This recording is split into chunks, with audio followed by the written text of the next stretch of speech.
Hello everyone, this is Joe here. Thanks for visiting my channel. If you like my channel, please subscribe below by clicking the subscribe button and make sure that you click the bell notification icon. I just have some commentary about some issues that are going around in Iraq at the moment.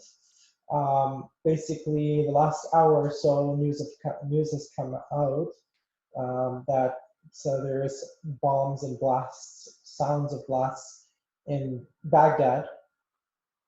So as we can see, definitely the situation is on escalating venue at this point. The situation of the assassination of Qasem Soleimani, the general, the Iranian general operating in Iraq, has created major conflicts within Iraq, Iran, and the neighboring countries.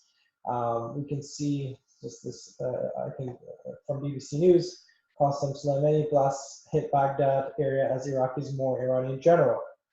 Um, it's not very clear who is responsible for these blasts or what the magnitude of the bombs are, whether these blasts are from the United States, from within the groups in Iran, the resistance groups, the Iranian militias. It's not very clear where these blasts are coming from.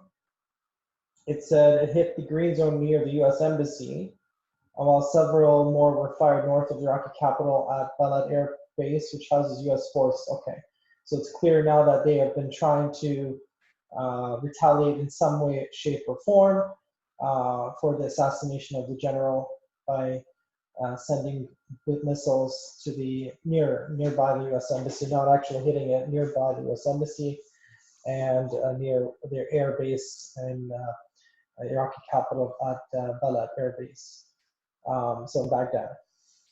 Nobody was hurt in the attacks, Iraqi security sources said. All right, so definitely the situation is getting out of control there, and the United States is definitely on the alarm domestically and internationally, especially with the allies and the oil reserves in the Middle East, um, and any U.S. embassies. I would say that there's going to be some alarm in the U.S. embassies around the Middle East where uh, tensions are heightened, and uh, they even asked the American citizens to leave Iraq and not stay in Iraq. So, not sure whether this is going to lead to a battlefield in Iraq. Um, the Iranians have vowed to bomb or hit 35 US sites. And then, as we see here, Trump responded by saying US targeting 52 Iranian sites if Tehran attacks. So Tehran has threatened 35 sites, then US now has threatened back to hit 52 Iranian sites. Whether these are Iranian sites in Iraq, Syria, Lebanon, or actually within Iran itself, we can see that this is the conflict is spiraling in the direction of a all-out war. It's not just some simple um, back and forth conflicts or small bombs happening. There's major assassinations happening of their leaders in Iran, and the U.S. is also heightened to send they've already sent the Marines, whatever is deployed there in Iraq, it's still there, and they're planning to send over another 750, which are on their way, and possibly 5,000 more ready to be sent to Iraq. So the situation there is definitely uneasy with heightened tensions between Iran and Iraq, Iran and the United States in Iraq. But as well, we can see there's other issues going on behind the scenes which were not very clear. Um, Maybe in the mainstream is not covering it, but there is a problem now between Turkey and Libya.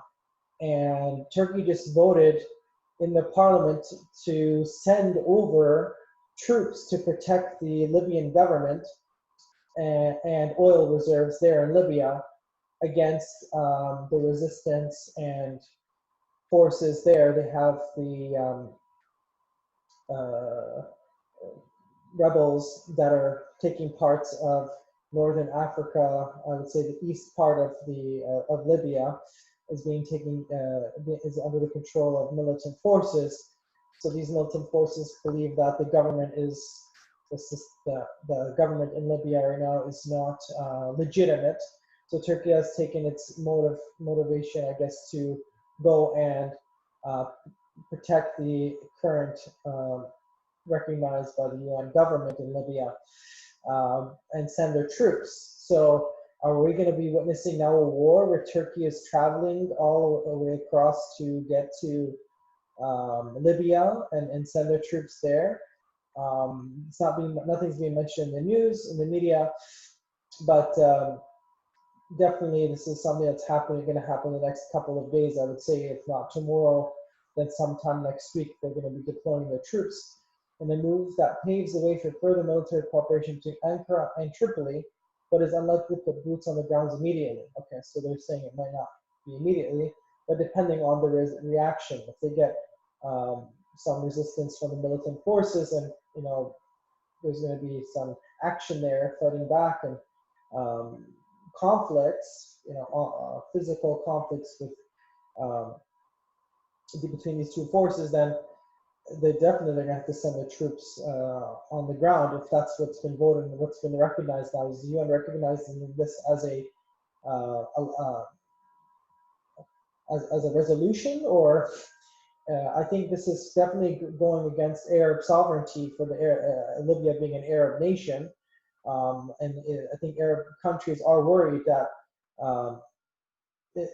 Turkey is taking this situation in the Middle East by involving itself in Syria, involving itself in northern Iraq, and involving itself now flying and sending troops potentially to Libya. So now we have a third. We know the Iranian influence. We know the Arab predominance in the Middle East, but now we have Turkey getting itself in more and more involved in the Middle Eastern conflicts with their troops and with their resources. So it would be interesting to see what happens then and there in the next couple of days. But coming back to Iran, Iraq, and the United States, um, I think definitely the situation is on its way to some sort of major conflict.